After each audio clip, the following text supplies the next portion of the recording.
Hi, I'm Mary Kate, and I'm an alcoholic. My sobriety date is February 28th, 2020. My home group is the Hollister Group. And yes, I did just tell Michelle to behave herself because we get into trouble together. When we're in a meeting, she's the first person who can just make me laugh, and it gets silly. So hopefully I won't laugh too much, but I think it's okay to laugh. We're not a glum lot, right? And hopefully, I can just tell you what it was like, what happened, what it's like now. And I think a lot of times when I've been asked to tell my story and talk about what it was like, I'm overwhelmed by that just because it was such chaos. Like I was out there drinking for about 21 years, and that's a long time to be causing chaos and a long time to tell people about all of the trouble I caused. And it wasn't all bad those years, right? Like there were times where it was maybe even fun or at least good enough that I didn't think I needed help and that I didn't need to be here. I've been around AA a long time. A lot of you know both of my parents were in AA. They met in AA, so I've been going to meetings for as long as I can remember, open meetings, and when I was a kid, I used to hang out at a place called the 12-Step House in Chicago, because my dad was on the board, and I thought it was like the coolest place in the world. Like, my brother was actually a resident there, and they had coffee. It was just like the club here. They had coffee all day long, and the guys would just sit there and smoke and talk and hang out, and I was like, oh, this is cool. I didn't really know what they were all doing there. And later it was the last place I ever wanted to be. But when I was a kid, I thought it was pretty cool, and I thought it was really nice too that my parents had all these friends. Like, I remember as a kid, a lot of my friends would say, wow, your parents really have a lot of friends. Like, your parents are always going places. That's weird. And I never thought it was weird. It was just how it was. I didn't completely understand what they were doing though. But I did know that they were surrounded by a lot of good people. I just never really thought that they were my people. Like, you all were really nice, but I didn't want to hang out with you. Like, and as a kid too, I remember having my own resentments against AA because it took my parents away. Both of my parents were very involved in AA, and I didn't understand like why they'd want to hang out with all of you when I'm sitting at home waiting for them, and then I'm the youngest of 5 kids. Both of my parents were married before they got sober, and so they had a boy and a girl each, and so I'm the only child that they had together. And my siblings had their own resentments against AA too, especially as I grew up, and my siblings started to have their own drinking problems, and they wanted to, resist AA themselves and resist getting help and things like that. And so growing up, the alcoholic in my life that I really saw the most was my brother. He was constantly getting in trouble and drinking, and I truly believe that alcoholism runs in families. Like, a lot of times it's passed down, or we see it, we affect each other. It definitely is a family disease. And I watched my brother, and I thought he was the coolest, which probably should have been a sign for my parents to say, ooh, you get along with him way too well. Like, we were very close. But I also saw him get in all this trouble, and he's very talented, very smart, and then just blow it all within like a weekend. And I was like, well, I'll never be like that. I'm never going to get that bad. I'll never get in the sort of trouble that he did, and things like that. So I definitely had those examples growing up, and I can remember being so disappointed in him when I was young, because he was definitely the alcoholic who would say like, hey, I'll see you this weekend, and then never show up. And I still have a resentment. He promised to take me to Chuck E. Cheese when I was in like 3rd grade, and he never showed up, and I was like, but he'd always come back and get things together. and I almost feel like it was unfair because for some reason I understood him. Like, he had an excuse to why he behaved this way. And so other people in my family, because they weren't alcoholics, I held them almost to a higher standard. So like my sister, who I'm honestly not sure if she's one of us or not, most people in my family I don't feel like drink right, but I almost held her to a higher standard because she could show up, and it's almost unfair. A lot of that I've realized in getting sober. Like, I don't think I realized how much I was a part of my own problems when I was younger, even before I started drinking. I always thought I was a pretty nice person, and one of the hardest things was getting sober. I was hoping I would find some deep dark secret of why I acted this way. Like, I was looking forward to the 4-step only for the fact that I was like, maybe it'll explain why I act this way and why I just couldn't stop drinking. It clearly did, but it didn't give me the kind of revelation I thought it would. Like, my childhood was pretty, I think my parents did the best they could. As living with alcoholics, even when they're sober, there was still a lot of chaos in my house. But they gave me a pretty good childhood, and I was, fortunate. At one point, I do remember we moved into originally I'm born in Missouri, but we moved to Chicago when I was very young, and we lived in the suburbs, and I was pretty happy. Like, I was a pretty happy kid, and then at one point, my dad got a new job, and we moved into the city, and I hated it.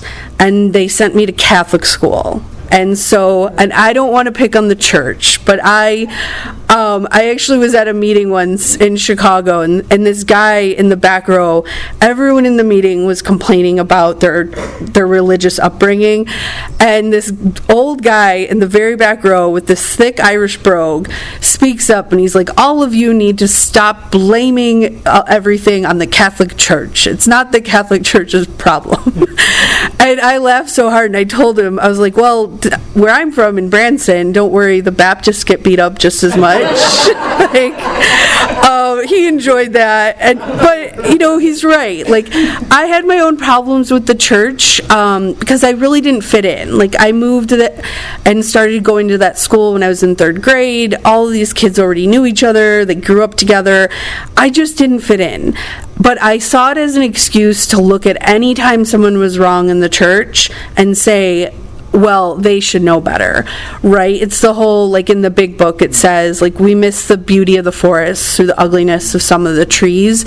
And that's how it was for me. And in my family, my aunts who were churchgoers, I would see them still, gossip and be jerks and make mistakes. And I was like, well, then religion isn't it, and I just never felt like I fit in. Around that time, my parents then actually got divorced, which some of you may not know who knew my parents. They split up for a while, which at the time it was hard, but it was a good thing too. Both of my parents, although they were sober, still had a lot of their own work to do, which we learn in this program. Just because we get sober doesn't mean we're perfect. And so there were some rough years there, but as many of you know, my parents got back together, and it was okay. My parents always say, wasn't I so excited? I was like, no, I kind of liked it when you weren't together. There was no fighting. It was very peaceful. But we learned later to laugh about those years and some of the struggles that they went through. But obviously it was hard. But still, even as a kid, I was a really good kid, to be honest. The joke in my family, they call me the good kid, which is kind of to say, I was a little bit of a suck-up, maybe. A little teacher's pet. I was probably the kid that you were afraid was going to, tattle on you if you got in trouble. Like, I remember my cousins picking on me once because I was the only one who hadn't been yelled at that day, so they wouldn't let me play with them. Like, like, I was a good kid, and I remember the first time I actually took a drink. It was on accident, and I hated it. I was in probably like 5th or 6th grade. I took a drink at my sister had a party. She's about 10 years older than me, so she was legal to drink, and I took a drink, and I ended up freaking out and crying and running home to my mom. Like, that's how, like, I was such a good kid, and I wasn't gonna do that. But by the time high school came around, my tune changed. I saw that that's what cool kids were doing. Like, people were drinking, and I don't know if it was out of boredom or what, but one night my friend, we stole vodka out of her mom's huge liquor cabinet. We knew she'd never miss it, and we got drunk, and it was stupid. We got in trouble because we were loud, and we ended up like breaking furniture in her room because we were jumping around, and but even with that, like, it was fun, and I couldn't wait to do it again. Like, I knew pretty early on I drank different than other people too. Like, nothing was going to deter me. In high school, I had a friend who we had a party at her house, and it went very poorly. It was bad. It was a horrible night. Like, some very shady neighbors of hers showed up, and it was not a good experience, and it was so bad that she quit drinking, and I thought that was weird. Like, she was about 16, and I was like, you're gonna end the party already? Like, we're just getting warmed up. And she was like, no, I don't like drinking. I don't like what happens. I don't like being out of control. And I thought that was just so strange. I was like, you're going to give up this fun? This is way too much fun. But she was then always the sober friend, and that was lovely because we always had a ride to places, And but yeah, from the very beginning, I just didn't understand people who didn't drink like me either. Like, I'd see other people who could maybe just have a few drinks, and I just thought they were boring people and that they didn't know what a good time was. And as I got older, I went to college. I went to Eastern Illinois University. One of my fellow alums is in the room, and I thought that college was going to be something different. Like, I don't know if I thought I was going off to like Harvard or something, but I thought it was going to be this, like, all these academics sitting around and having these philosophical discussions. It wasn't. We were in the middle of a cornfield in Illinois. There was like nothing to do but drink, and I joined a sorority, and so a lot of you, if you've seen like Animal House, it wasn't too far off from some of that. It was a good experience, though, and I got a lot of good out of it. But there was also a lot of partying, and I didn't see it as anything like a lot of people were doing it. I just thought that's what you did when you went to college. I got in trouble pretty quickly in college for a fake ID, and again, I just thought it was bad luck. Like, it was bad luck. It was 10 o'clock in the morning, you guys, and there was a police officer watching the bar, and I didn't think it was abnormal that I was going to a bar at 10 o'clock in the morning. Like, I was just hanging out with people who that's what you did. Like, that's what you did, and so I thought I'd grow out of it. I really did. And by the time I was ready to graduate, I had gotten engaged to a really nice boy, and I had decided, I'd graduate and do the right thing, right? Like, you're going to get married, have kids, and everything will get together. Like, I'll be normal for once. It did not go that way. Like, it did not. I think that we were both very immature and very idealistic. And then by the time we were, our relationship was breaking up, he had decided he wanted to become a bartender. And so we were spending way too much time at a bar, all of our time drunk. And as many of you know, that just doesn't go well. It doesn't end well. And it did not end well. And that began one of my the behavior that I started was to run away. So we broke up, and I packed up my car, and in like a blackout, I drove to Indianapolis and like ran away. Literally, like, ran to my best friend and was was like, hey, I gotta, start a new chapter, basically. And that was the pattern I really started in my adulthood, is once I didn't like something or it wasn't going my way, it wasn't the drinking, it was, I gotta find the right job, the right relationship, the right house, and then I won't act like this, and I won't want to drink. And I really believed that. I really believed that if I just figured out the right mix of being a grown-up, then I wouldn't want to drink anymore. And I watched other people who drank like I did seem to figure it out. Like, I did have some friends who it really was a phase for them, and they grew up and got a job and got married and had kids. And yeah, maybe they drink once in a while. But what I didn't understand was that they didn't have the same compulsion and the same reaction to alcohol that I did. That once I drank, I couldn't predict the outcome. And that's really what it took me a long time to figure out.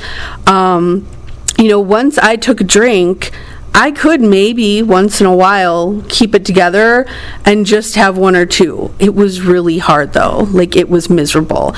I hated doing that.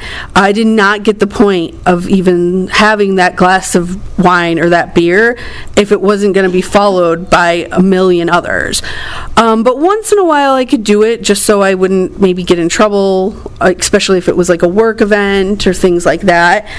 But for the most part, if I was going to drink, like, it was going to be for a long time, as long as I, until I passed out, basically. And in my adulthood, I could, though, sometimes white knuckle it. The longest I went was 30 days, and it was only because I had gone out and gone to a Cubs game. So go Cubs. And it was a really hot day. That was my part of my excuse. It was a really hot day, and I didn't have anything to eat and all of this. But really what it was is I just sat in the bleachers at a Cubs game and drank all day long, and then went to a bar and kept drinking and blacked out. And before I knew it, I don't remember much, to be honest, but what I do remember, a vague recollection of the bartender putting me in a cab, and then I think probably to get me off his property because the liability, and then waking up in the hospital. And somehow the hospital had gotten my phone to work, and called like my best friend at the time, who came and got me and was not happy. I left the hospital. It's all kind of a blur. I do remember that next day, though, I thought that it was a big deal, but I was so stupid and everything was chaos in my head and I didn't deal with anything, that I not only went to work the next day, like I called in and said I'll be late, but I also did a job interview. I was just remembering that today, where I was crazy enough that I actually did a job interview, like a phone interview for another job, and I really thought that was okay. Like, I would somehow keep going in life after something like that's a pretty big deal to be hospitalized. And so after that, though, it was a wake-up call, and I was like, I've got to get my life together. I'm not going to drink for a little while. I made it 30 days, but it was summer, and my friends were I had like 3 friends getting married. I was like, well, I can't go to weddings and not drink. Like, that's almost rude. Like, my friends just wouldn't understand that. So I figured, though, any alcoholic, if I could quit for 30 days, I'm not an alcoholic. Like, I had even though I had seen alcoholism and heard about it from my parents, I had this image in my head still that it was, you had to have gotten a DUI, or you had to be homeless and like sleeping under a bridge. I did not think that you could be an alcoholic and quit for 30 days. Like, there's just no way. And so it was very much like, gosh, I don't need, I definitely don't need AA. Like, that would be just ridiculous. But I also, and one thing that was really hard to admit when I got sober is I became a liar, because no one in my family really knew that I was going through all this. Like, especially because my parents were both sober, I did not want them to know at all what happened. So anytime there was a little like dust up, I'd have to lie to cover up, like, hey, why are you getting bills from this hospital, or where's your car? And so I became a world-class liar. I'm like, oh, well, you'll never believe. And I think they started to be like, gosh, a lot of your friends seem to have problems. It's strange that you spend your time with so many alcoholics. But I kept going in that direction, and at every turn I thought that the answer would be like a new job and things like that. So at one point I started traveling, actually, for the sorority that I was a part of. They gave me a job traveling from campus to campus, which was great. And it actually gave me a good excuse to stay on the straight and narrow. Like, we had some pretty serious rules on showing up, showing up to work with, you had to have the zero blood alcohol content, just because our reputation on a lot of campuses was so bad. Actually, at the same time, my parents moved to Branson, so they moved to Branson and retired here.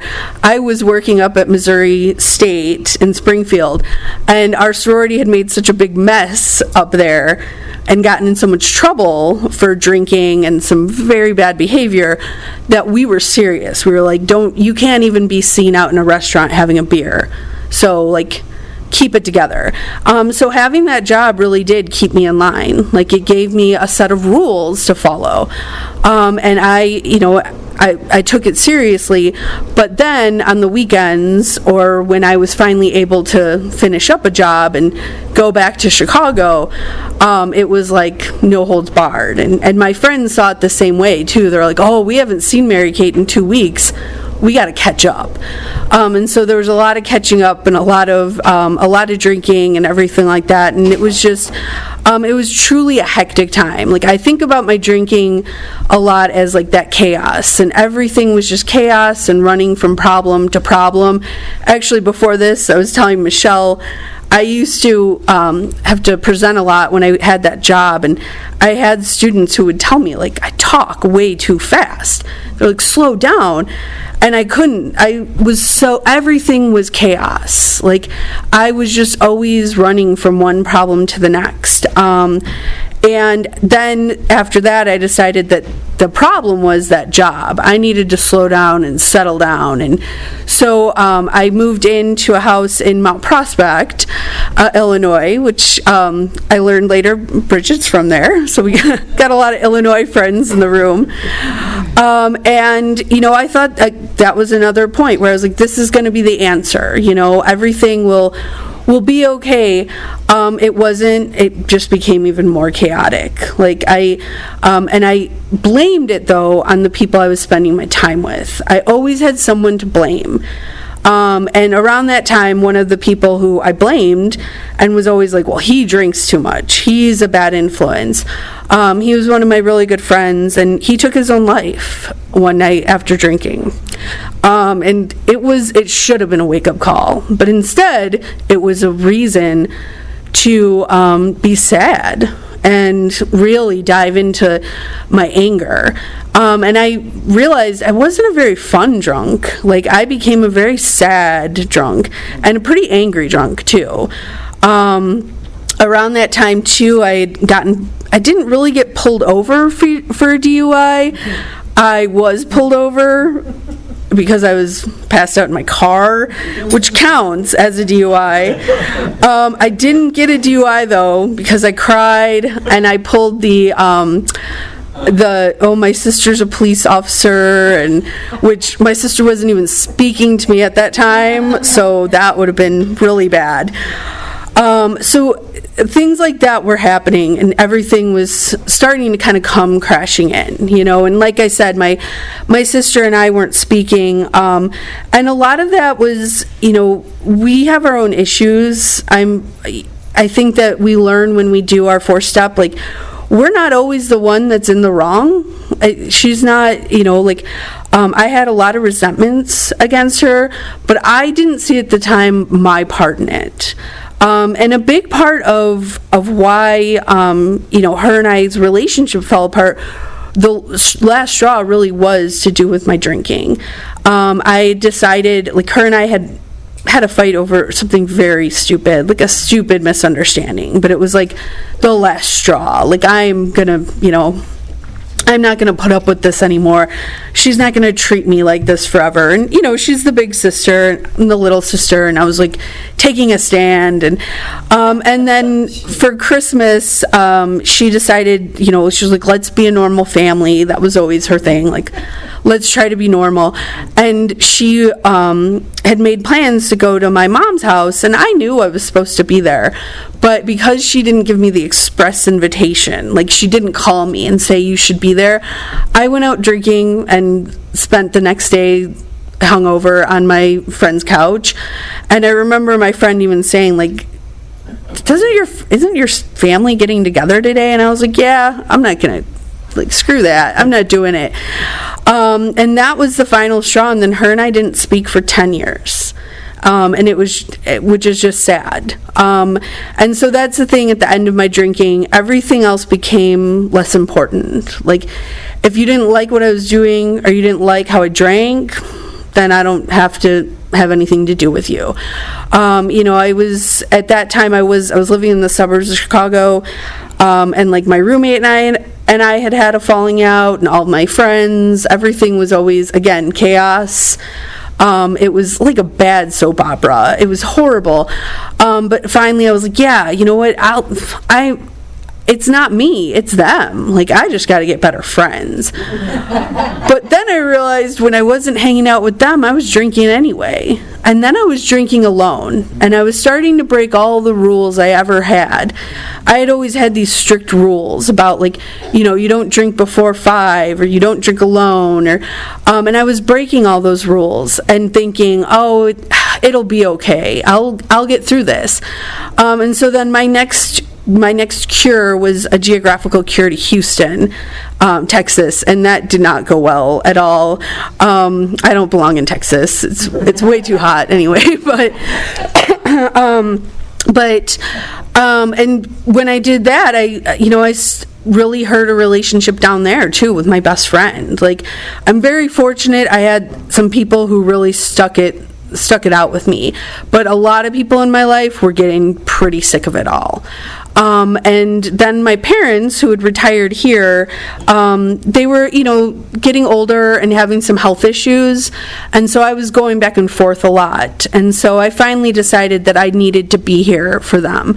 But I kind of came in thinking, like, a pretty martyr attitude. Like, I'm gonna be the hero. Like, look at me. I'm the good daughter, and I'm gonna take care of my parents, and isn't this great? And then I figured too, I won't drink. Like, a big rule I always had, it wasn't my parents' rule, it was mine, was that I wouldn't drink in their house. I felt it was really disrespectful, because they didn't drink, and that rule went out the window pretty quickly, 'cause, come on, I didn't have any friends here either, so what am I gonna do?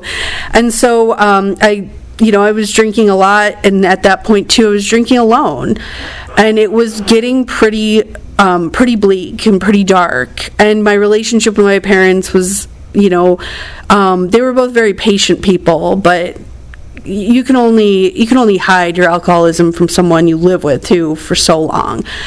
And so they definitely noticed that things were not going well, and then it finally all hit a head when one morning, and I almost hate even recounting it because it's so embarrassing, and I feel like it was so hurtful to my parents, is I had decided to have a drink, and it was late at night, not that late though, probably like 9 o'clock, and that first drink, I was like, ooh, like, that hit the spot. So, like, I'm good, right? It had been a stressful day, and anybody who lives with family knows it can be very stressful to live with people in general, but family.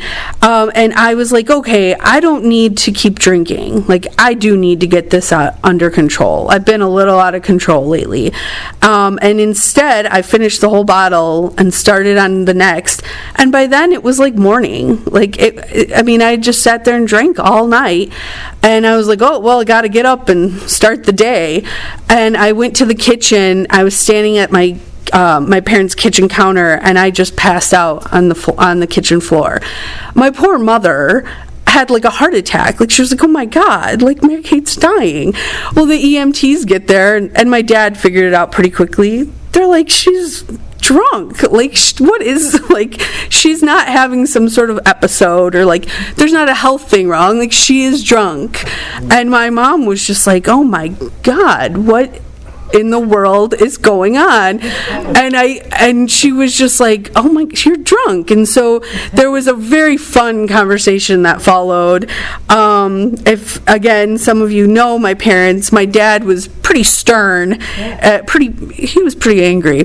But the good thing is, because they were in AA, they knew exactly what to do. And it wasn't, we're going to drag you to a meeting or anything like that. They basically said, like, do you want to live this way? And I was like, no, like, I can't live this way anymore. And they were like, okay, well then go sober up. Like, first of all, like, go sleep it off. And then I think you need to go to AA. And I was like, oh crap, like, this is horrible. This is the end of the world. Like, this is the worst. I'm going to have to go be in AA. I'm never going to drink again. Like, oh man. And then the other worry was, I knew people in the room. And I was like, oh, how embarrassing. Like, they're just going to be like, you are the dumbest person ever. And they're going to, laugh at me or whatever. And you know what? It was the complete opposite. It was just amazing. Like, I remember the first meeting I went to was Pickers and Grinners, and everyone was so welcoming. And I don't remember a lot from that meeting, but I remember a few things. But I remember more how I felt. Like, I finally felt like people understood me, and no one was sitting there judging me, and no one was, making me do anything either. Like, I just sat there and introduced myself and stared at the ground. But everyone was really excited, and then I remember one guy said, he was like, it was a first step meeting, and he's like, I finally can look people in the eye again. And I was like, whoa, that'd be nice. Because it had been a while since I could look my family and my friends in the eye. Like, I felt like I had disappointed them so much, and I'd been so, so untruthful that I was like, that would be really nice. And then the next meeting I went to was the Hollister group. And again, like, everyone was just so welcoming. And Benji made me read How It Works, I remember. And I remember being like, oh, this is horrible. And every meeting I went to that week, I feel like everybody was like, oh, new person, read How It Works. And I was like, this sucks. But thank God they did, or else I probably would have just sat in the corner and not, I didn't want to talk to anybody. And I still can't completely explain what got me to even go to that first meeting and what kept me going that week. It's just the fact that I finally felt a little bit of hope. Like, I didn't feel so guilty and so horrible. Like, you all explained that I wasn't a bad person, that I was a sick person, and that I needed help, and that I couldn't do it alone. And that made me feel a little bit better. And I remember that first day of sobriety feeling really, like, I felt like I was going to jump out of my skin. I really did. I was like, this is just the worst. If this is going to be sobriety, I can't do it. Like, I was so anxious and just so scared of everything. And I called the woman who is now my sponsor, and she told me to read the doctor's opinion. And it was just some of the best advice I ever got, because it finally explained to me what was going on with me, that compulsion, like that allergy, that I do believe I drank different from the very beginning. Like, I don't think that there's a lot in my life that could have gone different. I think I would have ended up here no matter what. Like, I just react different to alcohol. And it finally made sense. And then the funny thing is at one point when I was, working with her, she's like, did you ever read the big book? Like, there's got to have been a big book in your house all those years.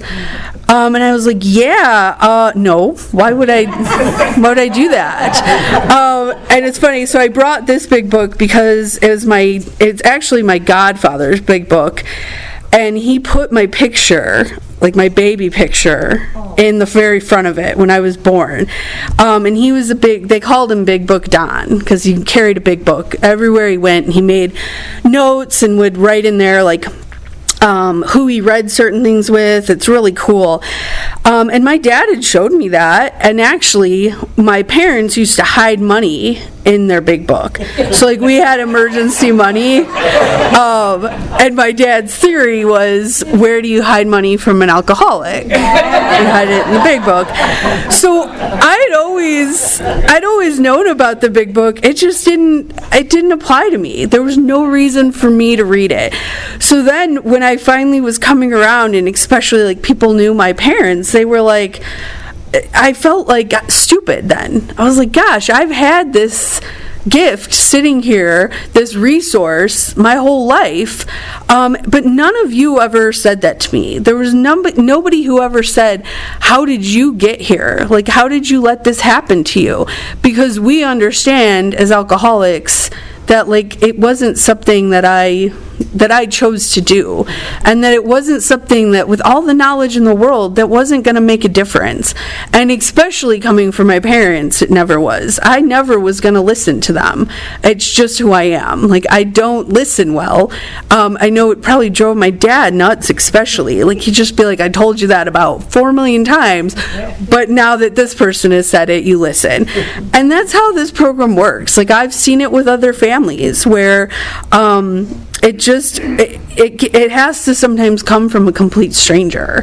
And then I was like, oh, this all makes sense. And I'm sure my parents just wanted to rip their hair out, like, be like, what is wrong with you? Like, we've said this a million times. But thank God no one judged, and everyone seemed to understand exactly how I felt. And I thought that was unbelievable. I was like, how do all these people who I have nothing in common with, how do they know exactly how I feel? And there's some people, like, I joked recently with a friend, he was like, I think we would have hung out in the bars together. Like, you meet some people in the rooms where you're like, we would not have been drinking buddies. But he was like, I think we would have been drinking buddies. And I'm like, yeah, until the end of the night, and then we would have probably been fighting on the street, getting arrested. Like, but no matter what, and I really do believe that too, like, you look for the similarities, not the differences. That helped me a lot. That, like, there's a lot of people in these rooms that, I don't maybe have a lot in common with, or I'll blow off and think, like, oh man, I'm never going to learn something from them. We have nothing in common. And it'll be that person will be the person who says exactly what I need to hear that day. And that's just one thing I just love about this program, is it doesn't matter how old or how young. And that's something too was thinking about this week. I had a friend at a meeting who said she took her retirement on the front end of life, and feels like she's never going to catch up. And I think that's been a big part of my sobriety, as I'm like, oh man, I wish I had done this years ago. Like, why was I so stupid? Like, why did I throw away all those years? And I truly believe it's God. Like, God got me here. God is what kept me going to those the meetings in that first week. That's really what was moving me along. And I believe it was God finally just smacking me upside the head and saying, like, you want help, here it is. Are you finally going to listen? Because again, I'm just not good at following directions. Like, my mom used to say she could mess up Jell-O, even though it's like 3 steps. And I was like, no, and I have definitely messed up Jell-O. I cannot follow instructions. I always feel like I have to add my dash or do it my way, or I'm so smart, I'm going to figure out like a new way to do it. And AA has taught me, like, that's not what we're doing here, and that I'm not that smart, and I'm not that unique. Like, I always wanted to be unique, and now I'm okay with the fact that I'm not.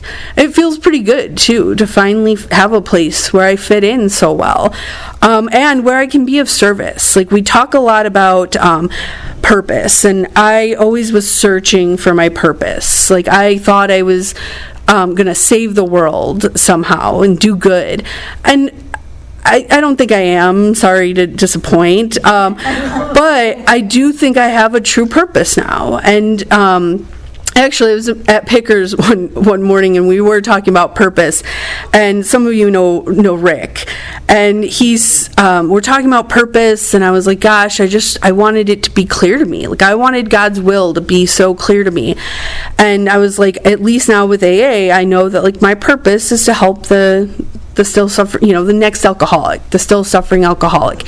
And after the meeting, Rick says to me, he's like, page 77 of the big book. And I'm like, yeah, I had no idea what page 77 said. Like, I still not great at memorizing the big book.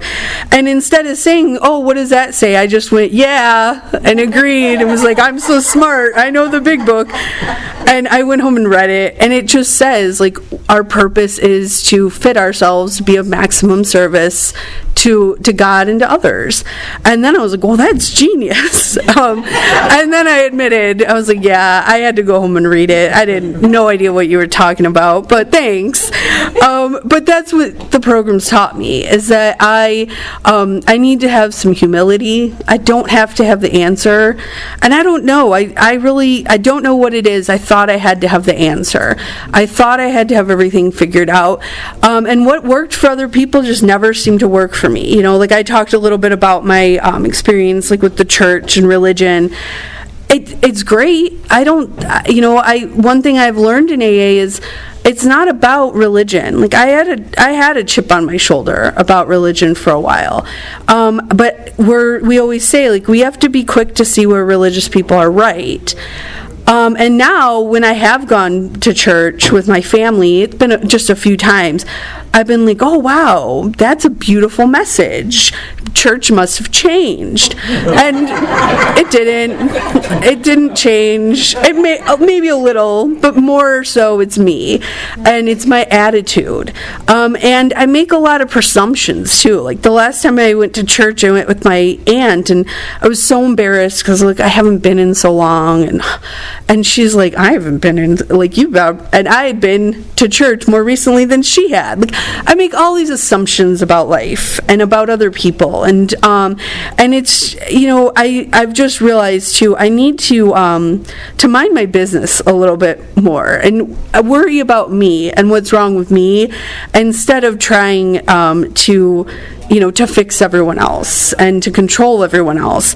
And because of that, it's really fixed a lot of my relationships. Like I mentioned, my best friend who lived in Houston, when I got sober, it was hard to have some of those relationships. Like, she's not a drinker, but I will say our relationship was very probably codependent. Like, she's the person I called to say, look at what all these people did to me. Like, they were so mean to me at work today. Of course and she'd be like, yeah, you're a victim. And so our relationship struggled when I first got sober. And I didn't like that either. I was like, gosh, I thought this program promised I'd be able to get along with people now. And you know what? I left it alone, and I didn't push it for once in my life. And now we have a beautiful relationship. And maybe I don't call her every day and tell her about, how mean everybody is to me. But we have a lot healthier relationship. And then, when I got sober, I I wasn't speaking to a lot of my family. Unfortunately, what brought them back into my life was the passing of both of my parents, which was really hard. And, I hate that it took my parents passing away, but it finally brought me to a place where I could have a relationship, and I'm working on a relationship with my siblings. I was just thinking about when my dad passed away, I called my aunt, and I was like, do I have to call my sister? I was hoping she would do it for me, because I'm not a completely grown adult, even in this program. She was like, no, Mary Kate, you have to call your sister. You have to do adult things. And I was like, oh, damn it. But you know what I did? And her and I, we're working on it. We've changed a lot, and I have to give other people that credit too, that they're working on themselves and that they're capable of change, and that I have to have some forgiveness if I have to forgive others if I want them to forgive me. And so her and I are, we're maybe not as close, but we're in a good place. I realize too, I'm the only one of my siblings who's speaking to every single sibling. Everyone else is not speaking, or I don't even know. I don't want to know. I try to stay out of it, and just like with my brother, I had mentioned who, he's one of us, and he's been in and out of this program. It's not my business. I do my best to support him. He doesn't want to come to meetings, and that's fine. I will say he's really supportive of me coming to meetings, which I think is the ultimate irony. When I told him, he's like, are you still going to AA meetings? And I was like, yeah. And he's like, that's really cool. I was like, what? Come with me. It's not my business. I'm not here to control others. But then my one sibling who I thought would be really excited, she called AA a cult. And I was like, okay, I don't control what other people think or say. It's not my business, and I'm not here to control them. AA finally taught me just to be a part of, and I think that's where, I go to a lot of meetings where we talk about the steps, but we talk about the traditions too, and I feel like it's finally taught me to just be a part of life. I don't have to be in charge of life and in charge, and and I don't have to be the ringleader in my family, with my siblings, especially with my parents being gone. Sometimes I feel like maybe it's my job to keep everyone together or something like that, and it's just not. It's just not. But I am really grateful for this program, because again, it's taught me to, I don't know, I feel like everybody else got some sort of playbook when they started life, and I didn't.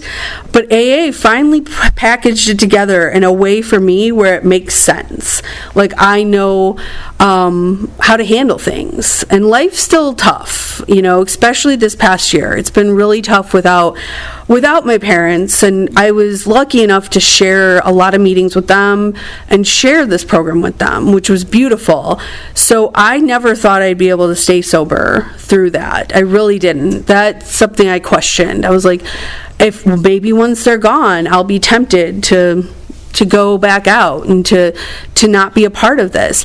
But it's been the opposite. The people who have been most supportive and gotten me through this past year have been all of you, and in these rooms. It's just, it's the only way I think I could have even dealt with it. And when they got sick, if I had been drinking, I couldn't have been there for them. I couldn't have been any sort of help. So everything has worked out as it should. And it's hard though to have that face some days. I get it, especially in early sobriety, to really think man, everything's gonna be okay. But my dad used to always say fundamentally all is well. Yeah. And it would drive me bananas because it's not well. Some days suck. It can be really hard. But AA has finally given me that hope that if I stick around, do the next right thing, things might not be perfect, but I'll be able to handle it. Whereas when I was drinking, I couldn't handle it. Like I talked about, I either drank or I ran or both. And I just let problems stack up in the corner and, didn't pay my bills and everything like that. And now I realize that, it's not always fun, but it can be. Like in the beginning I said, like, we're not a glum lot. We're not. As long as you keep going to meetings, I feel like you'll find your people. Like Michelle was saying, like, you find your people who, they're not just winners, but they're people you truly enjoy. And I truly enjoy going to meetings now. Like they say, go to meetings until, how long do you have to go to meetings? Until you want to go to meetings. And I do. I want to go to meetings. It's where my people are, and where I truly feel, supported, and understood. That was just such a big thing in my life, always feeling misunderstood. And here, when I say something completely off the wall, you all laugh or nod your head.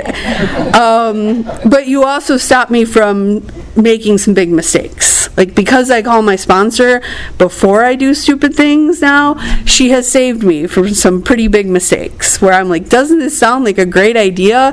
And she'll never says no. She'll always say, tell me more about that,